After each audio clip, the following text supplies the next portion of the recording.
হুম। তো আজকে ক্লাস 8 পরিবেশ ও বিজ্ঞান এর জীবদেহের তো চ্যাপ্টারের নাম হচ্ছে জীবদেহের গঠন। একটা পার্ট আমাদের হয়েছে না, ওই যে মাইক্রোস্কোপ করেছিলাম না, বলতো প্রথম কোষ কে আবিষ্কার করে?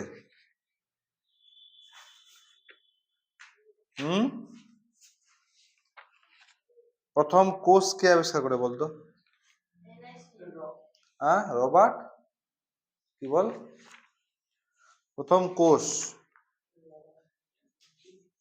কি বল? Robert Hooke. কি হবে? Robert Hooke. আচ্ছা, তো আমরা এই কোষের এর আগের দিন মাইক্রোস্কোপের যে মানে কোষকে কোন কোন মাইক্রোস্কোপ ছোট দেখা যায়, কোনটা বড় দেখা যায়, এটা আমরা পড়েছিলাম, ঠিক না? আজকে আমরা পড়ব তোর কোষের প্রকারভেদ। ধরে নে কোষ কত প্রকার হতে পারে, ঠিক আছে? পৃথিবীতে যে কত ধরনের কোষ আছে না আছে, একটাই শরীরে আলাদা আলাদা রকমের কোষ আছে, এগুলো আমরা ভালো করে দেখবো, ঠিক আছে?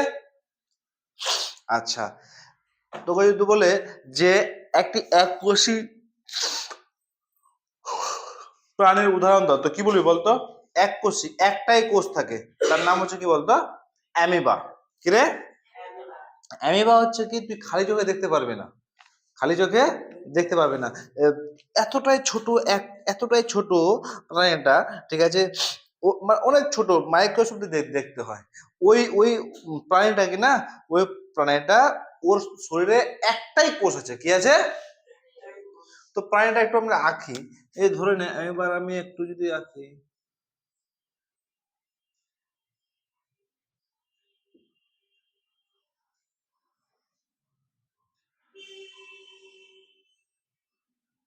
এরকম করে থাকে অ্যামিবা, ঠিক আছে? খুব ছোট কিন্তু, হ্যাঁ, খুব ছোট থাকে অ্যামিবা। অ্যামিবা, তো কথাটা হচ্ছে অ্যামিবা যে গমন করে কিনা, এই যে ওর কিন্তু নির্দিষ্ট কোনো হাত পা নেই, ঠিক আছে? এবার নির্দিষ্ট কোনো হাত পা নেই। ধরেন এই যে এদিকে যায়, তো এই যে এখানে এটা আছে কিনা, দেহটা আছে, এটা বাড়িয়ে দিবে, বুঝতে পারলি? আর যদি এদিকে যায় তো এটা বাড়াবে, বুঝতে পারলি? আর যদি এদিকে যায় তো এটা বাড়াবে, ঠিক আছে? মানে বুঝতে পারছিস তো, দেহ থেকে মাংসটা বাড়িয়ে তারপরে এক জায়গা থেকে অন্য জায়গায় যেতে পারে। তো এই যে গমন করে, এর গমন অঙ্গের নাম তাহলে কি বলতো? ক্ষণপথ, ঠিক আছে? গমন অঙ্গের নাম কি? মানে এই যে ক্ষণপথ, মানে মাংসটা বাড়িয়ে চলে যাচ্ছে, ঠিক না? কি হবে? ক্ষণপদ, ঠিক আছে? তো অ্যামিবার গমন অঙ্গের নাম ক্ষণপদ। তো একটা এককোষী প্রাণীর নাম কি? অ্যামিবা। একটা এককোষী প্রাণীর নাম কি রে? অ্যামিবা। এই যে ধরলে বিড়াল গুলো আছে, বিড়াল, হাতি, বসা, যতগুলো প্রাণী আছে সবাই কিন্তু বহুকোষী। সবাই কি রে? বহুকোষী। মানে ওদের দেহে যেরকম আমাদের দেহে অনেক লক্ষ লক্ষ কোষ আছে, প্রচুর কোষ আছে, প্রচুর, ঘুমাতে পারবি না। আচ্ছা, কোষ কাকে বলে জানিস তো? আমি এর আগে দিন বোঝাচ্ছিলাম না যে কোষ কি নিয়ে গঠিত, মানে কোষ কিভাবে গঠিত। আমাদের এরকম একটা বাড়ি তৈরি করতে, যেরকম একটা বাড়ি তৈরি করতে অনেকগুলো ইট লাগে, ইট, ঠিক আছে? ওরকম একটা শরীর গঠন করতে আমাদের কি লাগে? কোষ লাগে, ঠিক আছে? অনেকগুলো ইট মিলে এরকম একটা বড় বাড়ি হয়ে যায়। তো অনেকগুলো কোষ মিলে তারপর একটা কি হয়? একটা জীবদেহ গঠিত হয়, ঠিক আছে? যে কোনো কুকুর, বিড়াল, হাতি, যে কোনো বলতে পারিস, ঠিক আছে? বুঝতে পারলি? তো এক কোষে একটা প্রাণীর নাম হচ্ছে কি? অ্যামিবা। আর এর গমনাঙ্গের নাম হচ্ছে কি রে বাবু? ক্ষণপথ, ঠিক আছে? আর বহুকোষী তো আছে অনেক কিছু, ঠিক আছে? বহুকোষী অনেক কিছু আছে, বুঝতে পারলি? বুঝা গেল কি? আচ্ছা, তারপরে দেখ, এই কোষগুলো আছে কিনা, কোষের যে আকার আছে, কোষের যে আকার আছে, অনেক প্রকার আকার আছে। গোলাকার, ডিম্বাকার, সুষুলাকার, লম্বা, ঠিক আছে? বহুভুজ আকার, স্তম্ভ আকার, সূত্রাকার, হ্যাঁ, বিভিন্ন ধরনের আকার আছে। মানে এই এখান থেকে তোরা কোষগুলো দেখে, বই দেখে বুঝতে পারবি যে এখানে দেখ কত রকমের না কোষের আকার আছে, আছে না? অনেক রকমের আছে। এগুলো প্রত্যেকটা কিন্তু কোষ। কোষের মধ্যে আমরা কোষের গঠনটা এখনো পড়িনি, নেক্সট ক্লাসে পড়বো কোষের গঠন, ঠিক আছে? আর কোষের সাইজটা দেখছি, কোন কোষের সাইজ কোন রকম, ঠিক আছে? বিভিন্ন কোষের সাইজ বিভিন্ন রকম, বুঝতে পারলি? যেরকম প্রাণী কোষের নিচের যে অংশে ফ্যাট বা এই যে ধরনের ফ্যাট বা চর্বি জমা হওয়ার ফলে সাইটোপ্লাজম একদিকে সরে যায় এবং চর্বি কোষকে আংটির মতো দেখায়। কার মতো দেখা যায়? আংটির মতো। আমাদের শরীরে ভাবতে পারবি না যে 200 রকমের খালি কি আছে, তার কোষ আছে। মানে কোষ যে একই রকম দেখতে না, 200 রকমের কোষ আছে। বুঝতে পারলি? বুঝতে পারলি কি? যেরকম হ্যাঁ, এটা কিন্তু ইম্পর্টেন্ট। মৃদু মৃদু আলো মৃদু আহ আলোয় দর্শনের সাহায্যকারী দণ্ডকার রড কোষ। এই যে আমাদের চোখে না দু প্রকার কোষ থাকে, ঠিক আছে? ভালো করে বুঝ। একটা হচ্ছে রড কোষ, একটা কোন কোষ। একটা রড কোষ, একটা কোন কোষ। প্রাণীদের মধ্যে কি থাকে? আমাদের যেরকম চোখে দুটা কোষ, চোখে দুটা কোষ থাকে, একটা রড কোষ, একটা কোন কোষ। ঠিক আছে, ভালো করে বুঝবি কিন্তু। এই যে রড কোষ আছে, রড কোষ কি তুই অল্প আলোতে দেখতে সাহায্য করবে। মানে ধরলে হালকা আলো আছে কিনা, তোর যদি রড কোষটা বেশি থাকে তুই স্পষ্ট ভাবে দেখতে পাবি। বুঝতে পারলি? ধরলে রাত্রে ঘুটঘুটে অন্ধকার আর তোর চোখে কিন্তু রড কোষ সেই আছে, একদম বেশি বেশি করে আছে, তুই কিন্তু চকচক করে দেখতে পাবি। কিন্তু মানুষ তো সেরকম চকচক করে দেখতে পায় না। আর কোন কোষ হচ্ছে কি বলতো? কোন কোষ হচ্ছে কি উজ্জ্বল আলোয় বর্ণদর্শনে সাহায্যকারী শঙ্কু আকৃতির কোণ। মানে উল্টাটা হচ্ছে কি কোন কোষ, উল্টাটা হচ্ছে কি, যেরকম তোর দেখ বিড়ালের বা কুকুরের দেখবি শিয়ালের রাত্রে যখন ওদের চোখে আলো লাইট দিবে কিনা চোখগুলো জল জল করে জ্বলে না? জ্বলে কি? তাহলে ওদের ওদের কি আছে বলতো? ওদের রড কোষ অনেক আছে। কি আছে? রড কোষ অনেক আছে। বুঝতে পারলি? বোঝা গেল কি? তো কুকুর বল বা বিড়াল বল বা এই যে ধরনের যেগুলো শিয়াল বল, এদের এদের চোখে যখন লাইট দিবে কিনা তো চোখটা কি হবে? ঝলঝল করে জ্বলবে। ঠিক আছে? কেন বলতো? আমাদের থেকে শুনরে, আমাদের থেকে আমরা যতখানি রাত্রে দেখতে পাবো না, কুকুর বিড়ালটা সব বেশি দেখতে পাবে, জানিস তো? তুই তোকে রাত্রে তোকে দৌড়াতে বললো যে টিল্লু তুই দৌড়া, আর একটা কুকুরকে বললো যে তুইও দৌড়া, দেখবি যে অন্ধকার একদম সেই স্পষ্ট দেখতে পাচ্ছে। আমি এরকম দিনের বেলা দেখতে পাবো কিনা, কুকুররা বিড়ালরা অন্ধকারে তত বেশি দেখতে পাবে। তো ওদের কি আছে? রড কোষটা বেশি আছে। কি আছে? রড কোষটা বেশি আছে। আর আমাদের মোটামুটি করে দুটোই আছে, ঠিক কিনা? কোনো অসুবিধা নেই, দুটোই সম পরিমাণে আছে। ঠিক আছে, হলো? তাহলে আমাদের চোখে কোন কোন কোন ধরনের কোষ আছে? রড কোষ আর কোন কোষ। ঠিক আছে, দণ্ডাকার। হ্যাঁ, আচ্ছা। তারপর হচ্ছে ব্যাকটেরিয়ার কোষ গোলাকার রডের মতো বা কুমার চিহ্নের মতো। শৈবালের কতগুলো আয়তকার কোষ দেখা যায়, এরকম পড়তে হবে আয়তকার কোষ। আর আমি আচ্ছা, এখন একটু পড়লাম, এক কোষে একটা প্রাণীর নাম কি? একটাই কোষ, অ্যামিবা। কি রে? আচ্ছা, এর আকৃতি কি অনিয়মিত, আকৃতিটা মানে ঠিক শেপের মতো না। ঠিক আছে, এখন তো বুঝালাম। যদি এদিকে ইচ্ছা হয় তো এদিকে মাংসটা বাড়িয়ে দিবে, চলে যাবে এদিকে গমন করবে। এদিকে ইচ্ছা হলে এদিকে যাবে, ওদিকে ইচ্ছা হলে ওদিকে যাবে। এর গমন পদ্ধতিকে বলা হয় অ্যামিবয়েড গমনাঙ্গ। ঠিক আছে, মানে গমন পদ্ধতি। ঠিক আছে, কি হবে? অ্যামিবয়েড। আর এর গমনাঙ্গের নাম হচ্ছে কি ক্ষণপথ। কি রে বাবু? ক্ষণপথ। ঠিক আছে, বুঝতে পারলি আমার কথাটা? হ্যাঁ, আচ্ছা। তারপরে হচ্ছে কি আরো কি বলবো, হ্যাঁ, শ্বেত রক্তকণিকা। এই যে আমাদের শরীরে আছে কিনা, আমাদের শরীরে 3 ধরনের রক্তকণিকা থাকে, থাকে না? কি কি বলতো? একটা হচ্ছে কি লোহিত রক্তকণিকা, একটা শ্বেত রক্তকণিকা, একটা অনুচক্রিকা। 3টা রক্তকণিকার 3টা কাজ থাকে। বুঝিস তো ভালো করে? আমাদের রক্তে 3 রকমের রক্তকণিকা থাকে, 3টা রক্তকণিকার 3 রকমের কাজ থাকে। ঠিক আছে, কি কি কাজ? কি কি কাজ থাকে বলতো? এরকম শ্বেত রক্তকণিকা, অনেক তাড়াতাড়ি চলে আসলি তোরা, তুইও অনেক তাড়াতাড়ি আসলি। অঙ্ক পরীক্ষা হয়ে গেল, আমি এখানে বসে আছি 6:30 থেকে, তোরা আসলি কত? 7:30। কি পেয়েছিস? আর কি কি রে? ঘুম, মানে করে না, আরাম করনা হারাম হ্যাঁ। ঘুমটা যতদিন ধরে করতে পারবি না, ত্যাগ করতে পারবি না, ততদিন ধরে পড়াশোনা ঠিকঠাক হবে না। এই যে একজন ঘুমিয়ে আছে, ও ভাবছে কি একজন ঘুমিয়ে আছে, তো সাইডে ঘুমিয়ে আছে, ও ঘুমাচ্ছে, তুই গিয়ে দেখ ওখানে ঘুমাচ্ছে। এতটাই ঘুম প্রিয়।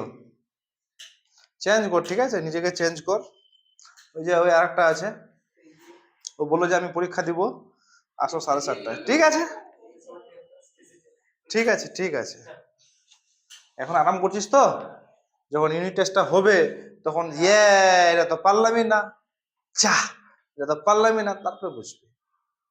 ঠিক আছে, চলো, তো হ্যাঁ আমরা কি বলছিলাম যে এই যে শ্বেত রক্তকণিকা, শ্বেত রক্তকণিকাও কিন্তু একটা কোষ, শ্বেত রক্তকণিকাও একটা কোষ, ঠিক আছে। ও কি করে যে এরা অ্যামিবার মতো নিজের আকৃতি পরিবর্তন করে পারে, মানে আমাদের রক্তে আছে ঠিকই, এই যে রক্তে শিরা উপশিরাতে ওরা যাতায়াত করছে কিন্তু শ্বেত রক্তকণিকা, ঠিক আছে। ও অ্যামিবার মতো ওই শ্বেত রক্তকণিকাটা ছোট্টটা, ঠিক আছে, ক্ষুদ্র, ওরা নিজের আকৃতি পরিবর্তন করতে পারে। তবে মনে রাখতে হবে যে অ্যামিবা, অ্যামিবা হচ্ছে একটা স্বাধীন জীব, আর শ্বেত রক্তকণিকা হচ্ছে কি ও একটা প্রাণীর মধ্যে থাকে, ঠিক আছে, ও কিন্তু স্বাধীন জীব নেই। শ্বেত রক্তকণিকা যে বাইরে ফেলে দিস ও কিন্তু মরে যাবে, ঠিক আছে। ও কিন্তু ও একটা কোষ, ও একটা কোষ। তো তোকে যদি বলে মানুষের এমন একটা কোষের নাম বল যে তার নিজের আকৃতি পরিবর্তন করতে পারে, সেটা হবে কি শ্বেত রক্তকণিকা, ঠিক আছে। শ্বেত রক্তকণিকা, ওরও আবার কারণ আছে কেন আকৃতি পরিবর্তন করতে পারে বা কেন আকৃতি পরিবর্তন করতে পারে না, ঠিক আছে, বুঝা গেল কি? আচ্ছা, এরপর হচ্ছে লোহিত রক্ত, শ্বেত রক্তকণিকা বুঝতে পারি তো, ও কিন্তু নিজের মানে সুবিধা মতো নিজের আকৃতি পরিবর্তন করতে পারে, ঠিক আছে। এবার হচ্ছে লোহিত রক্তকণিকা। আমাদের শরীরে কত প্রকার রক্তকণিকা আছে? কত প্রকারের? কি কি? লোহিত, তো চাচা লোহিত, লোহিত রক্তকণিকা, এটা বল, লোহিত রক্তকণিকা বল, বল না, বল বল, আমি যে বলছি তো লোক কেচিং করে মাথায় ঢুকে রেখে দে না। তারপর দেখ, এবার হচ্ছে কি লোহিত রক্তকণিকা, ঠিক আছে, বা লোহিত রক্তকণিকা ইংলিশটা কি রে? রেড ব্লাড কার্পালস নাকি? হ্যাঁ, রেড ব্লাড কার্পালস, আর হোয়াইট ব্লাড কার্পালস নাকি? আচ্ছা, যাই হোক, এই লোহিত রক্তকণিকা দুপাশ চ্যাপ্টা চাকতির মতো, ফলে বিভিন্ন ব্যাসের রক্তনালীর মধ্য দিয়ে যাতায়াত আর বেশি পরিমাণে অক্সিজেন পরিবহনের সুবিধা হয়। তাহলে এখান থেকে আমাদেরকে কি বোঝানো হলো বলতো? এই তিনটা রক্তকণিকার মধ্যে কে অক্সিজেন পরিবহন করে নিয়ে চলে, সেটা হচ্ছে কি লোহিত রক্তকণিকা। এই যে এখানে আসে ফুসফুসের কাছে, বললাম না সেদিন, ফুসফুস তোকে মনে হয় ক্লাস 7 ফুসফুসের কাছে আসে, লোহিত রক্তকণিকা বসে থাকে, অক্সিজেন নাই একদম কাঁধে ঝুলায়, চল রে বাবা চল, কাকে নাই? লোহিত রক্তকণিকা। কে? লোহিত রক্তকণিকা অক্সিজেনকে নিয়ে যায় কোথায়? পুরো কোষে, কোষে নিয়ে যায়, ঠিক আছে। তো এই লোহিত রক্তকণিকা অক্সিজেন পরিবহন করে, কি করে? আর এ দুপাশ চ্যাপ্টা চাকতির মতো। আর চাকতির মতো কেন বলতো? এই যে ধরে না আমাদের যদি শরীরে কারো শিরাগুলো বা উপশিরাগুলো কারো সরু থাকে, কেউ কারো মোটা থাকে, বা কারো যদি কোলেস্ট্রল বা ফ্যাট হয়ে যায় কিনা তো আরো সরু থাকে, তো লোহিত রক্তকণিকা এমন একটা রক্তকণিকা ও নিজের মতো কিনা তোর অ্যাডজাস্ট করে যে কোনো জায়গায় যাতায়াত করতে পারে, ঠিক আছে। বিভিন্ন ব্যাসের মানে রক্তনালীর মধ্যেও আরামসে যাতায়াত করতে পারে, কে? লোহিত রক্তকণিকা, ঠিক আছে, বুঝতে পারলে আমার কথাটা? আচ্ছা, এবার হচ্ছে কি পেশি কোষ। পেশি কোষের দুই প্রান্তে, পেশি কোষ মানে কি বলতো? পেশি মানে কি বলতো? এই যে আমাদের মাংস, মাংস পেশি নাই, মাংস পেশি, এই যে বডি বিল্ডার মাংস পেশি, এগুলো কোষ, পেশি কোষ বলবো, কি বলবো আমরা? এই যে এখানে মাংস আছে এগুলোকে আমরা কি বলবো? পেশি কোষ। মানে এই ধরনের এখানে ভিতরে যে কোষগুলো, এই পেশি কোষ সম্বন্ধে আমরা পড়বো, বুঝতে পারলে আমার কথাটা? যেটা পেশি রে, মাংসের ভিতরে মাংস, ঠিক আছে, পেশি কোষ, ঠিক আছে। এই পেশি কোষ দুই প্রান্তে সূচলো, মানে কিরকম বলতো? তো আমি একটু লিখি, তো লোহিত রক্তকণিকা কিরকম বলতো? হ্যাঁ, লোহিত রক্তকণিকা, হ্যাঁ, দেখে নে, দু প্রকার, মানে নিজের এরকম হতে পারে, ঠিক আছে, এরকম হতে পারে, হ্যাঁ, আর এরকম হতে পারে,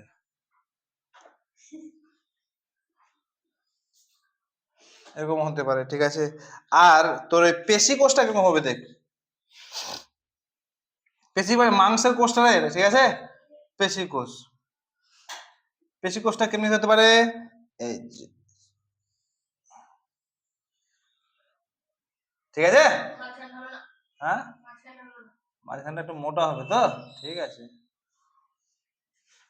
এরকম থাকে পেশি কোষগুলো, ঠিক আছে। মানে আমাদের পেশি কোষগুলো, এই যে আমরা নড়াচড়া করি, পেশি কোষগুলো থাকে দুই দিকে ছুঁচলো আর মাঝখানে একটু মোটা, ঠিক আছে। কারণ এরও আবার কারণ আছে কেন হয় এরকম, কেন হয়? কারণ সুবিধার জন্য, কিসের? এই যে হাঁটা চলা করা বা রক্তনালীর মধ্যে রক্ত সংবহন, এটা বিভিন্ন ধরনের সুবিধার জন্য, ঠিক আছে। ওই জন্য বলে না আমাদের দেহে কত প্রকার কোষ আছে বলতো, 200 প্রকার। মানে পুরো রড কোষ থেকে চালু করে পুরো কোষ তো, কোষের মেকানিজম তো একটাই, নিউক্লিয়াস থাকবে, মাইটোকন্ড্রিয়া থাকবে, এই হ্যান ত্যান থাকবে, ঠিক আছে। এটা আমরা করবো নেক্সট দিন। কিন্তু প্রকার ভেদে থাকে 200 প্রকার কোষ থাকে আমাদের শরীরে, ঠিক আছে। তো আমরা দেখ লোহিত রক্তকণিকা একটা কোষ, তারপরে শ্বেত রক্তকণিকা একটা ধরনের কোষ, ঠিক আছে। এই যে পেশি কোষ আলাদা একটা, ঠিক আছে। তারপরে অনেক ধরনের কোষ আছে। তারপরে আমরা যেটা পড়বো সব থেকে মানে এটা ইম্পর্টেন্ট খুব, যেটা হচ্ছে স্নায়ু কোষ। কি রে? স্নায়ু কোষ বা নিউরন, স্নায়ু কোষ বা নিউরন, ঠিক আছে। এই স্নায়ু কোষের দৈর্ঘ্য কিন্তু অনেক বড়, ঠিক আছে। স্নায়ু কোষের দৈর্ঘ্য কিন্তু অনেক বড়, মানে সব থেকে যদি লম্বা কোষ বলিস, এটা কিন্তু স্নায়ু কোষ, ঠিক আছে। এই স্নায়ু কোষটা থেকে একটা জিনিস জানা যায় যে কি, স্নায়ু কোষ কিনা মানে একটা শিশু যে জন্মগ্রহণ করে স্নায়ু কোষের মানে বিভাজন হয় না। একটা শিশু জন্ম হলো, যতটি তার স্নায়ু কোষ থাকে শরীরে, বুড়া হয়ে মরে যাবে ততটিও ঠিক থাকে, মানে ততটিও স্নায়ু কোষ থাকে। ও কিন্তু বিভাজন হয় না, মানে একটা থেকে দুটা, দুটা থেকে চারটা, চারটা থেকে আটটা, কোষটা বিভাজিত হয়ে মানে বেশি হয় না স্নায়ু কোষটা বিশেষ করে, ঠিক আছে।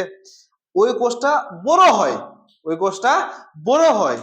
আমাদের কোষে ম্যান যদি স্নায়ু কোষ বলি, ঠিক আছে, একটা হচ্ছে কি বলতো, ব্রেন, কি রে?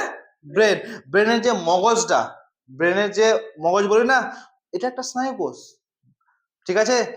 এই যে আমরা শুনছি দেখছি, ভালো করে বুঝ, কিন্তু আমরা জীবন বিজ্ঞান পড়ছি, ঠিক আছে। শুনছি দেখছি, একটা জিনিস অনুভব করছি, সব কে কাজ করছে? আমাদের ব্রেন। ব্রেনকে যদি ভালো করে একদম নিখুঁত করে ক্ষুদ্র ক্ষুদ্র আকারে ভাগ করি, তো কি পাওয়া যাবে? স্নায়ু কোষ পাওয়া যাবে। কি পাওয়া যাবে? স্নায়ু কোষ বা নিউরন পাওয়া যাবে, ঠিক আছে। স্নায়ু কোষ বা, আর এই স্নায়ু কোষ বা নিউরন পুরো শরীরে আমাদের জালের মতো বিছিয়ে আছে, ঠিক আছে। যদি জালের মতো বিছিয়ে না থাকতো, কারণ এই স্নায়ু কোষ আমাদের উদ্দীপনা গ্রহণ এবং উদ্দীপনা সাড়া দেয়। তোকে আমি আমি যে কথা বলছি তোরা দেখছিস, ঠিক আছে, একটা উদাহরণ দিচ্ছি। আমি যে কথা বলছি তোরা দেখছিস, তোদের চোখের মধ্যে এখানে ভিতরে একটা কি আছে বলতো, একটা স্নায়ু কোষ আছে, যার নাম হচ্ছে অপটিক স্নায়ু। কি রে? অপটিক স্নায়ু। এই অপটিক স্নায়ুর মধ্যে আমাদের আছে ব্রেনে, ওখানে স্নায়ু কোষ আছে। ব্রেন বলছে যে হ্যাঁ আমি দেখছি, স্যার কিছু বলছে। এই যে আমি কথা বলছি, কথা যে বলছি তোদের কানে, কান থেকে কোথায় গেছে স্নায়ু কোষটা? কোথায় গেছে? ব্রেনে। সব কিন্তু ব্রেনে গেছে, ঠিক আছে। ব্রেনে কি বলছে বলতো, কান থেকে তোর ব্রেনে গেছে, ব্রেনে এক ধরনের স্নায়ু আছে যার নাম হচ্ছে কি অডিটরি স্নায়ু। কি রে?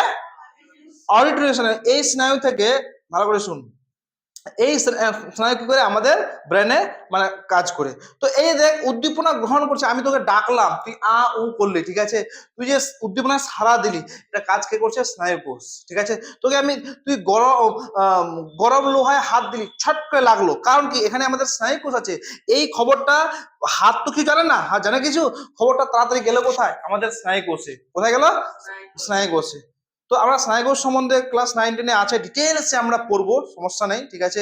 শুধু এইটুকু জানা রাখ, উদ্দীপনা গ্রহণ করে উদ্দীপনার সারা স্নায়ুকোষ বিভাজিত হয় না। স্নায়ুকোষ সব থেকে লম্বা, মানে ও বইয়ে তোদের আছে মনে হয়, দেখি বইটা তোদের, নতুন বইটা দেখি, নতুন বইটা, এটা তো ছোট করে আছে, কালকে তো আমি দেখলাম বড় করে কোথায়, এই তো, যা স্নায়ুকোষ, স্নায়ুকোষ, যাই হোক, এই যে এটা দেখ স্নায়ুকোষ, মানে দেখ এরকম থাকে স্নায়ুকোষটা, ঠিক আছে। এই দেখ একদিকে স্নায়ুকোষের আবার দুটো পার্ট থাকে, একটা হচ্ছে অ্যাকশন, একটা ডেনড্রেন। কি রে? স্নায়ুকোষের দুটো পার্ট থাকে, একটা অ্যাকশন, একটা ডেনড্রেন। আমরা যখন স্নায়ুকোষ পড়বো কিনা তখন বুঝবো, আমরা শুধু একটু ডিটেলস কোষটা সম্বন্ধে জানলাম, ঠিক আছে, আর কিচ্ছু না, ঠিক আছে। বুঝতে হলে এবার কথাটা বোঝা গেল কি? আচ্ছা, তো আমাদের কোষে আমাদের যেরকম মেরুদণ্ডী প্রাণের, তো কোশ্চেন আসতেই পারে যে তো উদ্দীপনায় সাড়া দেয় কে বা কি করে, সব কিন্তু স্নায়ুকোষ, ঠিক আছে আমাদের। আচ্ছা, স্নায়ুকোষ হচ্ছে দু প্রকার, একটা হচ্ছে ব্রেন, একটা হচ্ছে কি এই যে আমাদের মেরুদণ্ড, না মেরুদণ্ড যাতে আমরা খাড়া থাকি, মেরুদণ্ড কিন্তু একটা স্নায়ুকোষ, ঠিক আছে। মেরুদণ্ড হচ্ছে কি স্নায়ুকোষ, আর ডিটেলসে পড়বো 9-10, কোনো টেনশন নিবি না। হুম, যাই হোক, তারপরে হচ্ছে কি স্নায়ুকোষ মূল কাণ্ডের, হ্যাঁ এবার হচ্ছে কি, শুধু কি প্রাণীদেহে কোষের বিভিন্ন প্রকার হয়ে থাকে, উদ্ভিদে থাকে না? উদ্ভিদ দেহ থাকে, ঠিক আছে, উদ্ভিদেরও থাকে। উদ্ভিদে কিরকম থাকে বলতো, উদ্ভিদের কোষের আকৃতি পার্থক্য যেরকম মূল কাণ্ডের অগ্রভাগে কোষগুলো তারা ক্রমাগত বিভাজিত হয়, ঠিক আছে, যেরকম মূল আর কাণ্ড কোষগুলো তারা ক্রমাগত বিভাজিত হয়, বিভাজিত না হলে কেমনি বড় হবে, ঠিক আছে। আবার কাণ্ডের ভিতরে মূল থেকে পাতা পর্যন্ত ঊর্ধ্বমুখী সংবহনের পরে তারা নলাকার আস্তে আস্তে বৃদ্ধি হয়, ঠিক আছে। এবার দেখ তোকে যদি বলে এতগুলো কোষ আছে, সব থেকে বৃহত্তম কোষ কোনটা? স্নায়ু কোষ। এখনই বললাম না, কি হবে? আচ্ছা আচ্ছা, কোন রক্তকণিকা নিজের আকৃতি পরিবর্তন করতে পারে? শ্বেত রক্তকণিকা। লোহিত রক্তকণিকা। লোহিত রক্তকণিকা হবে না? ঠিক আছে, দেখছি।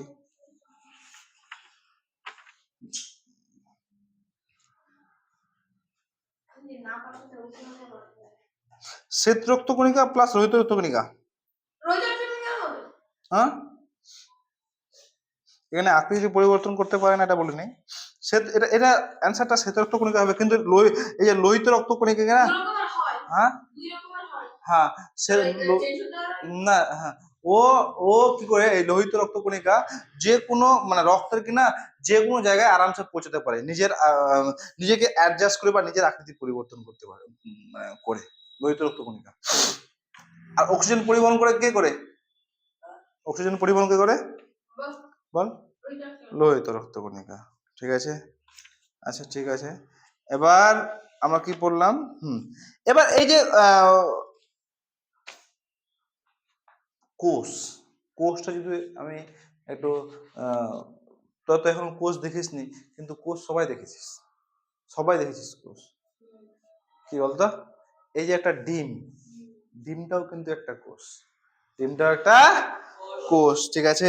তো এই ছোট ছোট কোষকে দেখার জন্য একটা একক ব্যবহার করা হয়, যার নাম হচ্ছে কি বলতো রে? মাইক্রন। মাইক্রোস্কোপ আমি কোষকে দেখি, যার এককটা মানে কত কি ব্যবহার করা হয়, যার নাম হচ্ছে মাইক্রন বা মাইক্রোমিটার। মানে একটা কোষকে দেখতে কি হবে? মাইক্রন বা মাইক্রোমিটার। তো আমরা এই কত মাইক্রন কত এতটা দেখতে যাব না। তো আমরা ব্যবহার করি 1 মাইক্রন মাপের 400টি কোষ এঁটে যায়। অধিকাংশ কোষের আকার হয় কি 5 থেকে 10 মাইক্রন, ঠিক আছে। তো শুধু মনে রাখবি যে কোষের যে সাধারণ যে কোষের আকারটা মাপা হয় সেটা হচ্ছে কি দিয়ে? মাইক্রন বা মাইক্রোমিটার দিয়ে, ঠিক আছে। আচ্ছা, তোকে যদি বলে যে কোষ কি তোমরা দেখেছো কোথায়? হ্যাঁ অবশ্যই কোষ দেখেছি, যেরকম মুরগির ডিম এটা একটা কোষ, ঠিক আছে, এটা একটা কোষ, বুঝতে পারলি?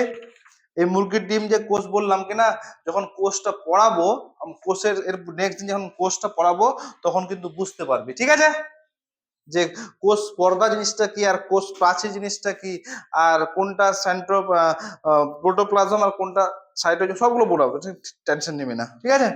এবার দেখ, কোষের আকারের সঙ্গে জীবদেহের, ধরে নে ইঁদুরের কোষ আর হাতির কোষ, তোর মনে হবে হাতির কোষ এর মনে কোষটি বড় বড় আছে, আর ইঁদুরের কোষ, মুরগির কোষ এর মনে কোষটি ছোট ছোট আছে। কোষ মানে কি আমি বললাম না, সরাসরি গঠিত হয়েছে, হয় না? তো সবসময় এটা মনে রাখবি যে কোনো প্রাণী কতটা বড় হোক বা ছোট হোক ডাজ নট ম্যাটার, ঠিক আছে। আকৃতির উপর কিন্তু কোষ নির্ভর করে না, আকৃতির উপর কোষ নির্ভর মানে কোনো সম্পর্ক নাই কোষের আকৃতি, বরং কোষের কাজের সঙ্গে সম্পর্কযুক্ত। কোষ কোনটা কাজ করছে, ধরেন আমি বললাম না যে কোষ রক্ত চলাচল করছে, ওর আকৃতি আলাদা। একটা কোষ স্নায়ু কোষ, ও লম্বা, ঠিক আছে। কোষ নিজের কাজের উপর তোর নির্ভর করে, কোনো প্রাণীর আকৃতি কিরকম না না ওরকম কিন্তু সেরকম নির্ভর করে না, ঠিক আছে, বুঝতে পারলি? বোঝা গেল কি?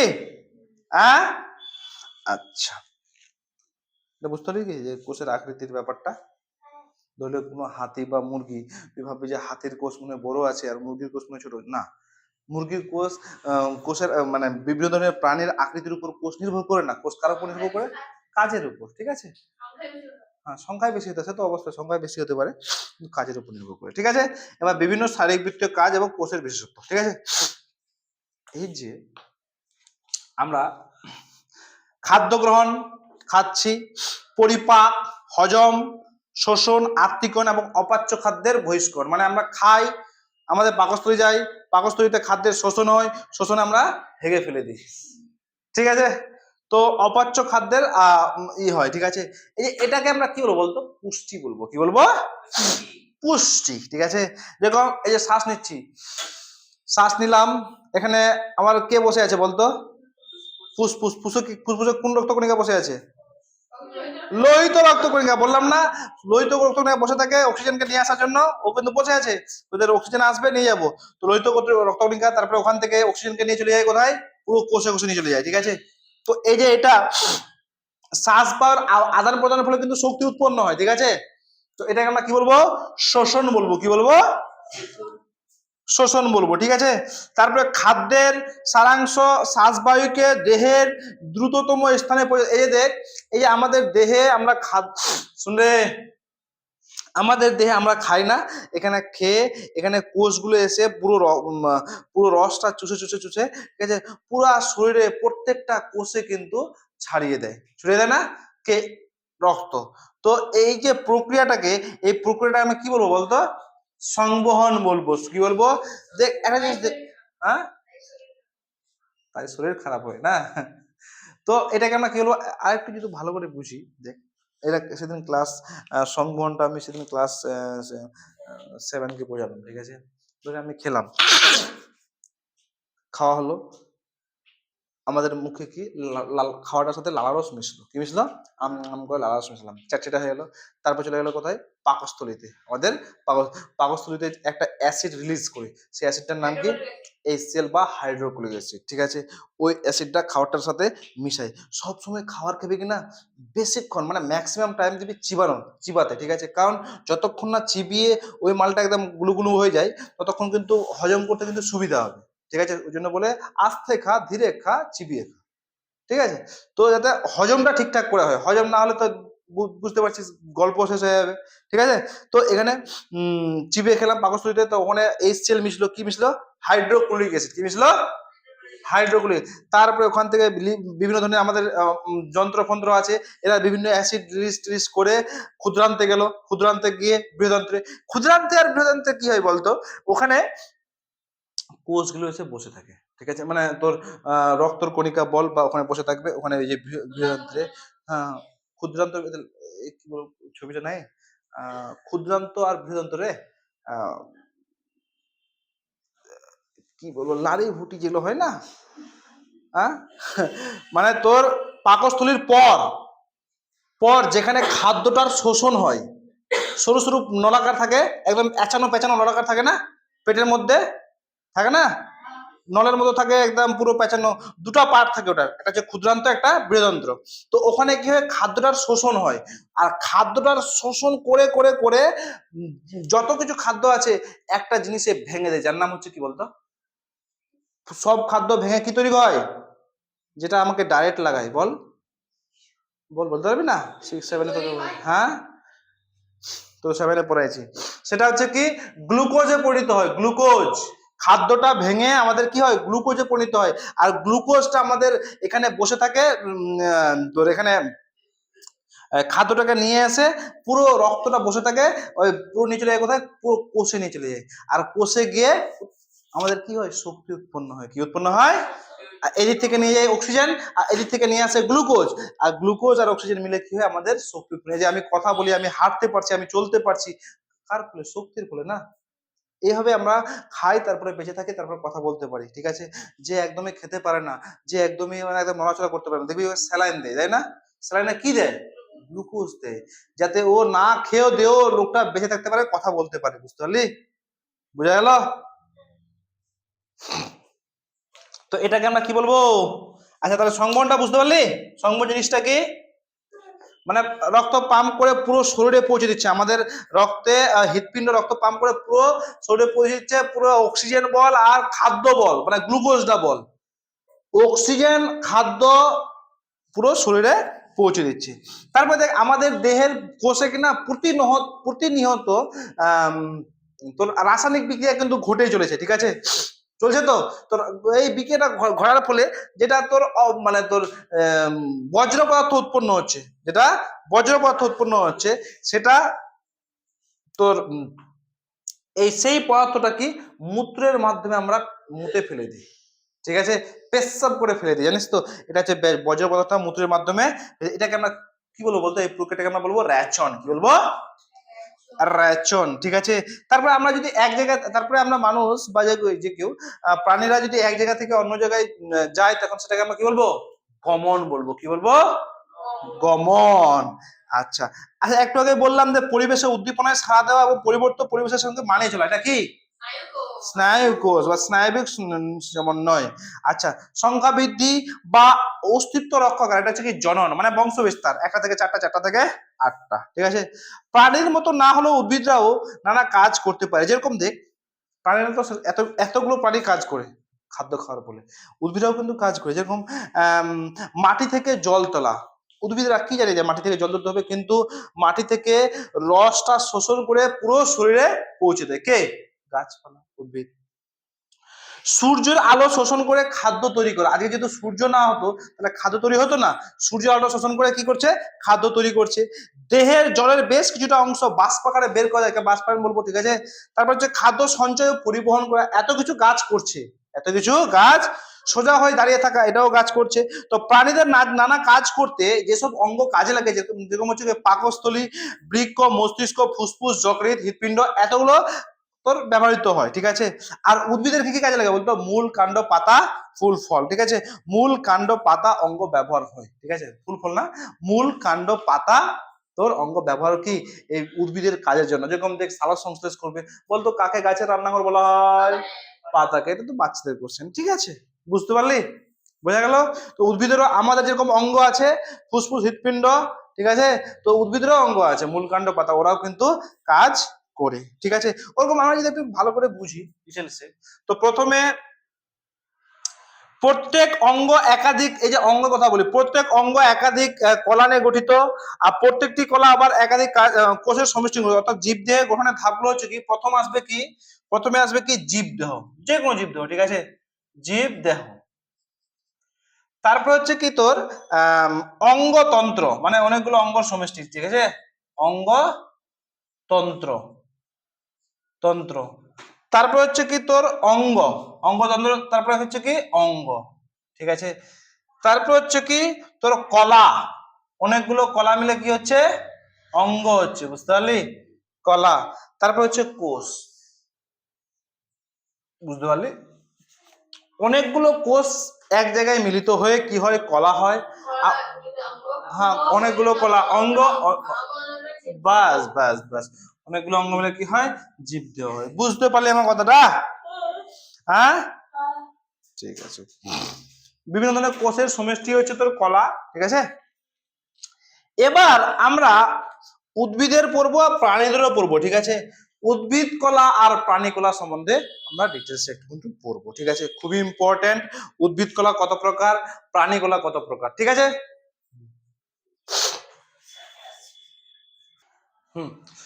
তো এই যে কলা, ঠিক না, উদ্ভিদ কলা বা প্রাণী কলা, কলা মানে গাছের কলা না, কলা হচ্ছে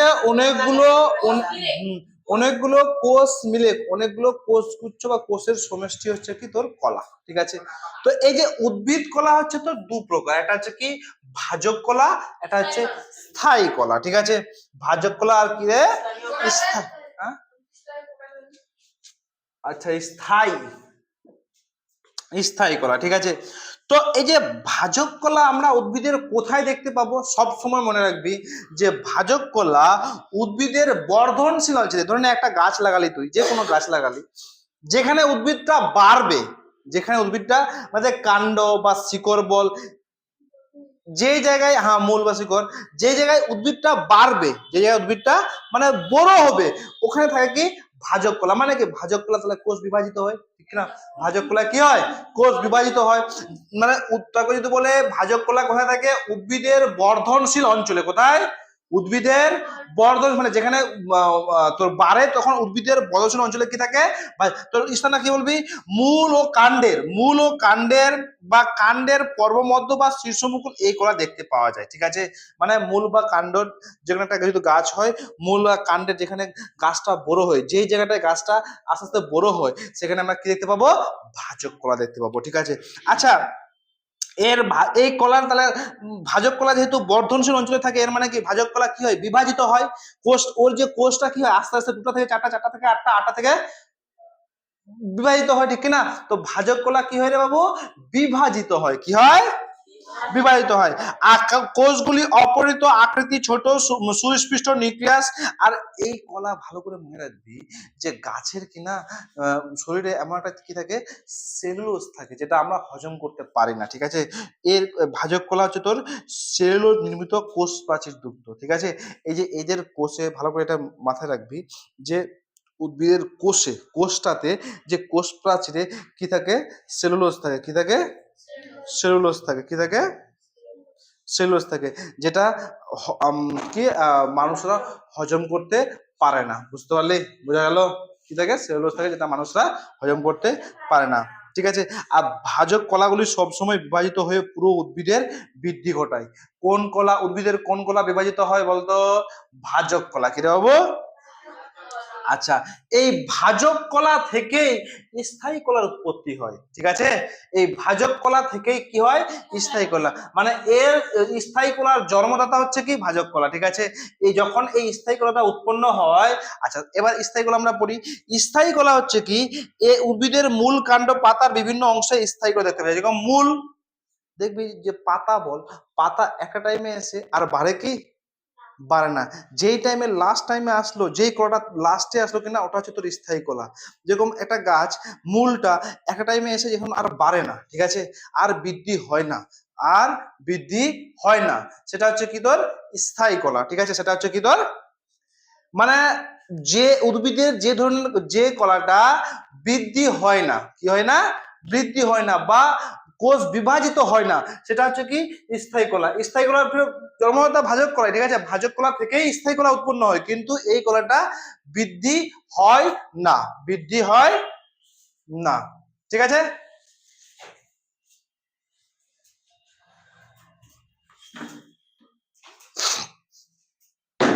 বুঝতে পারলি আমার কথাটা? তো স্থায়ী কলা কি হয় না, বিভাজিত হতে পারে না। কোষের ভ্যাকুল থাকে, পাশাপাশি দুটো কোষের মাঝে ফাঁক, এর মধ্যে ফাঁক থাকতেও পারে, না থাকতেও পারে। ঠিক আছে, তো স্থায়ী কলা সম্বন্ধে বুঝতে পারলে আমার কথাটা। আর এই কলা কি করে, এই কলার কাজ হচ্ছে কি, খাদ্য তৈরি করা। কি করে, খাদ্য তৈরি করা। এই স্থায়ী কলার কাজ হচ্ছে খাদ্য তৈরি করা, উদ্ভিদের জল ও খাদ্যের পরিবহন এবং সঞ্চয় রাখা। মানে পুরো মানে রান্না বান্নার কাজ কে করে, এই তোর স্থায়ী কলা। এই যে জল ও খাদ্যের যে পরিবহন, মাটি থেকে জল আনতে হবে, পরিবহন করতে হবে, পাতায় দিতে হবে, এই হ্যান ত্যান কাজ করতে হবে, কে কাজ করে, স্থায়ী কলা।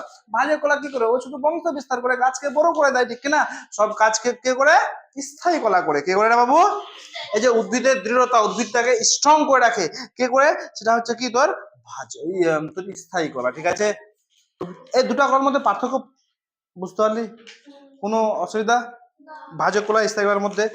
ঠিক আছে, এটা কোনটা বল? দেখ, ভাজক কলা তোর এই যে এই কলাটা বিভাজিত হতে পারে, মানে ঠিক আছে, এই কলা বিভাজিত হতে পারে না। ভাজক কলা থেকে স্থায়ী কলার উৎপত্তি। ঠিক আছে, এর জন্মদাতা হচ্ছে তোর আর এর কাজ হচ্ছে কি, এ খাদ্য তৈরি করতে পারে, এ সংবহনে অংশগ্রহণ করে। সংবহন মানে, হ্যাঁ সংবহন, ধরে মাটির নিচে জল আছে, কে আনবে, তোর স্থায়ী কলা। ঠিক আছে, সংবহনে করতে পারে। তারপর হচ্ছে কি তোর আরো কি বললাম, একটা উদ্ভিদকে স্ট্রং করে রাখতে পারে, একটা উদ্ভিদকে স্ট্রং করে রাখতে পারে। বসে যাও ওখানে। ঠিক আছে, তারপরে এই যে তাহলে ভাজক কলার কাজ বলি, এ এর এর কাজ হচ্ছে কি তোর বিভাজন হওয়া। ঠিক আছে, আর ভাজক কলা থেকে স্থায়ী কলা, এই দুটোই কাজ, একটা বিভাজন আর উৎপত্তি হওয়া। ঠিক আছে, এবার আমরা পড়বো কি তোর প্রাণী কলা। প্রাণী কলা হচ্ছে 4 প্রকার। ঠিক আছে, একটা হচ্ছে আবরণী কলা, একটা হচ্ছে যোগ কলা, একটা হচ্ছে পেশি কলা, আর একটা হচ্ছে কি স্নায়ু কলা। ঠিক আছে, আবরণ মানে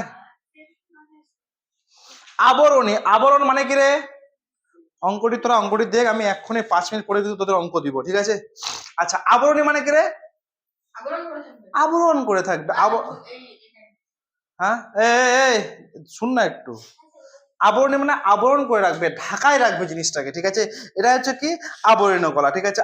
এবার দেখ, আবরণী কলা হচ্ছে ভিত্তি পদার্থের মধ্যে একে বেশি স্তরে সাজানো থাকে, কোষের ঘন অর্থাৎ কোনো ফাঁক থাকে না। দেহের, আমাদের দেহকে ঢাকাতে এই যে চামড়া, ঠিক আছে, কোন কলা? আবরণী কলা। শরীরটাকে আবরণ করতে কোন কলা কাজে লাগে? আবরণী কলা। ভালো করে বুঝ কিন্তু, ঠিক আছে? আবরণী কলা মানে আমাদের শরীরে ঢাকাতে বা পশুদের শরীরে, যে কোনো প্রাণীদের, পশু প্রাণীদের শরীরে আচ্ছাদন করে রাখতে, বা তুই ধরলে টিল্লুকে মারলি, কেউ তোকে কেউ মারলি, তোকে আঘাত থেকে রক্ষা কে করলো? আবরণী কলা। কে করলো? আবরণী কলা, ঠিক আছে? তো আবরণী এ হ্যাঁ, তো এই যে আবরণী কলার, তোকে যদি বলে আবরণী কলার কাজ কি বলতো? দেহের বাইরের তলকে আঘাত থেকে রক্ষা করা, দেহের ভিতরের বিভিন্ন অঙ্গের আচ্ছাদন গঠন করে, শোষণ, ক্ষরণ এবং রেচনে, এই যে রেচন, অতিরিক্ত গরম লাগলে, অতিরিক্ত গরম লাগলে আমাদের শরীর থেকে ঘাম বেরোয় না, এটাও তো এক প্রকার রেচন। তো রেচনে অংশগ্রহণ কে করে? আমাদের আবরণী কলা, ঠিক আছে? তোর শোষণ, ক্ষরণ, এখানে কে কাজ করে? আবরণী কলা, ঠিক আছে? আচ্ছা, এই আবরণী কলা কোথায় কোথায় দেখতে পাওয়া যায়? একটা হচ্ছে তোর চামড়া, ঠিক আছে? একটা হচ্ছে চামড়া, ঠিক আছে? তারপরে কি রে? শরীরের চামড়া হচ্ছে তোর আবরণী কলা, ঠিক আছে? বুঝতে পারলে আমার কথাটা? বাইরের তলকে ঢেকে রাখে, সেটা হচ্ছে আবরণী কলা। তারপরে আমরা কি বলবো? যোগ গোলা। যোগ গোলা কি রে বলতো রে? যোগ, যোগ মানে যোগে মেতে থাকে নাকি? যোগ কলা বেশিরভাগে কি হয়? তরল হয়। কি রে বাবু? তরল। এখানে বসে যা। যোগ কলা বেশিরভাগ কি হয়? তরল হয়, ঠিক আছে? কি রে? তরল। যেরকম তাহলে তরল মানে কি? আমাদের শরীরে তরল কি আছে? রক্ত। রক্ত তাহলে একটা যোগ গলা। রক্ত কোন গলা? রক্তের 3 প্রকার কোষ থাকে, জানিস তো? রক্ত তাহলে কি রে? যোগ গলা, ঠিক আছে? রক্ত, অস্থি, হাড়। তো যোগ গলা কোথায় কোথায়, মানে এটা কিন্তু ব্যাপারটা কিন্তু ভালো ডিফিকাল্ট। যোগ গলা হচ্ছে একটা রক্ত, আর একটা হচ্ছে কি অস্থি বা হাড়, ওটাও একটা যোগ গলা। অস্থি বা হাড্ডি, আমাদের শরীরে হাড্ডি, ঠিক আছে? ওটা একটা যোগ গলা। লিগামেন্ট পড়েছিলি সিক্সে? আর লিগামেন্ট, টেন্ডন পড়েছিলি পরিবেশে? হ্যাঁ, এগুলো হচ্ছে কি যোগ গলা। লিগামেন্ট, টেন্ডন, তোর অস্থি, আর তারপরে রক্ত, এগুলো হচ্ছে কি বাবু? যোগ গলা। যেটা অন্তঃকঙ্কালে পাওয়া যায়, এগুলো হচ্ছে কি সব যোগ। এই ধরনের কলাগুলো কোষের ধাত্রের মধ্যে ছড়িয়ে থাকে। এই ধরনের কলা সাধারণত কি থাকে? তরল থাকে। যেরকম রক্ত বেশিরভাগই কি থাকে? তরল, অর্ধতরল থাকে, ঠিক আছে? আর অর্ধতরল জেলের মতো থাকে, ঠিক আছে? আবার কখনো কখনো কঠিনও থাকে। এই যোগ গলাটা তরল থাকে, অর্ধতরল থাকে, ফের কি থাকে? কঠিনও থাকে। কঠিন, তোকে যদি কঠিন যোগ গলার উদাহরণ কি বলতো? অস্থি বা হাড্ডি। বুঝতে পারছি কথাটা? কঠিন যোগ গলার উদাহরণ কি? অস্থি বা হাড্ডি, হাড়, ঠিক আছে? অর্ধতরল যোগ গলার উদাহরণ কি? কি হবে? অর্ধতরল তরুণ আসছে, হ্যাঁ? রক্তের ভিতরে থাকে না, হাড্ডির ভিতরে একদম পুরো। মুরগির মাংস যখন খাচ্ছিস, বা তুই যদি খাসির মাংস খাস, হাড্ডির ভিতরে একদম পুরো গলো গলো গলো গলো তেলটা থাকে না? ওটা কি? ওটাও তো এক প্রকার যোগ গলা নাকি? ওটা এক প্রকার যোগ গলা। ওখানে একদম তল থাকে না, ওটা অর্ধতরল অবস্থায় থাকে। আর রক্তটা হচ্ছে তরল। তো এগুলো সবই হচ্ছে কি রে বাবু? যোগ গলা। সবই কি? যোগ গলা, ঠিক আছে? আচ্ছা, এর কাজ কি? যোগ গলা রক্তের কাজ তোরা জানিস না? বলতো এখন কত। হ্যাঁ, তো দেহের বিভিন্ন কলা বা অঙ্গের মধ্যে যোগাযোগ রক্ষা করে কে রে? যোগ গলা। আর যোগাযোগ রক্ষা করে না, দেখ এখানে হাড্ডি আছে, হাড্ডিটার মধ্যে যোগাযোগ রক্ষা করে। রক্ত, এ বাবু সাইলেন্স। রক্তটা কি করে যোগাযোগ রক্ষা করে? দেহের কাঠামো গঠন করতে সাহায্য করে কে? যোগ গলা, ঠিক আছে? বুঝতে পারলি যোগ গলাটা? এবার হচ্ছে আমাদের পেশি গলা। পেশি গলা কি রে? পেশি, মাংস পেশি, এই যে বডি বিল্ডার, আমাদের যেখানে যেখানে উপরে মাংস আছে কিনা, সেটা হচ্ছে কি? এই ছেড়ে তোর বডি একদম বাবা, বডি বিল্ডার। এগুলো হচ্ছে কি রে বাবু? পেশিকলা। এগুলো কি রে? পেশিকলা। কোথায় দেখতে পাওয়া যায়? এগুলো বিভিন্ন অস্থি বা হাড্ডির সাথে যুক্ত অবস্থায়। তোদেরকে অঙ্ক দেখতে দিয়েছি কিন্তু 5-10 মিনিট, না এখন কোথায় দেবো? অস্থি বা হাড়ের সঙ্গে যুক্ত অবস্থায় দেহের বিভিন্ন অভ্যন্তরে অঙ্গ, হৃৎপিণ্ড, পেশিকলা দেখতে পাওয়া যায়। মানে বিভিন্ন অঙ্গ, হৃৎপিণ্ড, কিন্তু বিভিন্ন অঙ্গতে, মানে হাড়ের সাথে যে কলাটা লাগিয়ে থাকে, ঠিক আছে? সেটা হচ্ছে কি রে? পেশিকলা, ঠিক আছে? এই ধরনের লম্বা কিছুটা কোষে তৈরি হয় পেশি তন্ত্র বলা হয়। পেশিগুচ্ছ থেকে কি তৈরি হয়, মিলে একটা পেশি তৈরি হয়। ঠিক আছে, পেশি মানে ওই যে মাংস। ঠিক আছে, আচ্ছা পেশির মধ্যে কি না, শুন রে, পেশির মধ্যে দু প্রকার পেশি থাকে। ঠিক আছে, ভালো করে বুঝ, পেশি কলার মধ্যে দু প্রকার পেশি থাকে। ঠিক আছে, একটা হচ্ছে কি ইচ্ছিক পেশি, একটা হচ্ছে অনৈচ্ছিক পেশি। ইচ্ছিক পেশি মানে কি বলতো, হ্যাঁ হ্যাঁ, যেটা তোর নিজের ইচ্ছা, এই যে আমি নড়াচড়া করছি, এই যে এটা এখানে আমাদের কি কোন পেশি আছে তারা বলতো, এখানে আমাদের কোন পেশি আছে, ঐচ্ছিক পেশি আছে। মানে নিজের ইচ্ছায় যদি আমি কোনো জায়গায় শরীর জায়গায় নড়াতে পারি, এর মানে ওখানে কি আছে, ঐচ্ছিক পেশি আছে। আর অনৈচ্ছিক পেশি কোনটা বলতো, ধরে নে এই যে কপালটা তো আমি নাড়াতে পারছি, এই যে নাকটা, ঠিক আছে, নাকের এই জায়গাটা আমি নড়াতে পারবো, পারবো না, পারবো না, কোনো মতোই পারবো না, নাকের এই জায়গাটায় আমি নড়াতে পারবো না। তাহলে এখানে কোন পেশি আছে, অনৈচ্ছিক পেশি আছে।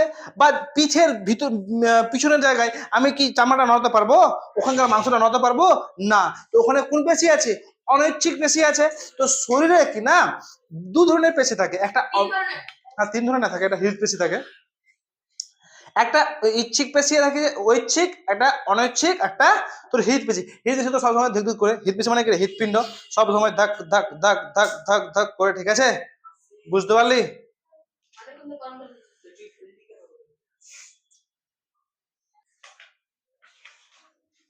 চলে আয় চলে আয়। তো কোন কি কি পেশি থাকে, একটা ঐচ্ছিক পেশি, একটা অনৈচ্ছিক পেশি, আর একটা হৃদপেশি। ঐচ্ছিক পেশি মানে কি রে, আমি নিজের ইচ্ছা মতো নড়াচড়া করতে পারবো, যে ধরনের যে জায়গায় আমার শরীরে নিজের ইচ্ছা মতো নড়াচড়া করতে পারবো, সেটা হচ্ছে ঐচ্ছিক পেশি। আর অনৈচ্ছিক মানে কি বলতো, যেখানে নড়াচড়া করতে পারবো না, সেটা হচ্ছে অনৈচ্ছিক পেশি। আর তোর হৃদপেশি যে তো জানিস সবসময় কি ধাক ধাক ধাক করে থাকে। ঠিক আছে, এটা এটা অনৈচ্ছিক পেশি, হৃদপিণ্ডের সংকোচন এবং প্রসারণে সাহায্য করে। ঠিক আছে, তো হৃদ পেশিটা হচ্ছে কি বলতো, এটা হচ্ছে অনৈচ্ছিক পেশি। তোর কথায় হৃদপিণ্ড চলছে, তুই যদি হৃদপিণ্ডের গান বলিস, এ বাবু বন্ধ হয়ে যা, বন্ধ হবে না, না না বন্ধ হবে কি, হবে না। ওর ওরকম বস, এটাকে টাচ করিস না ওরকম।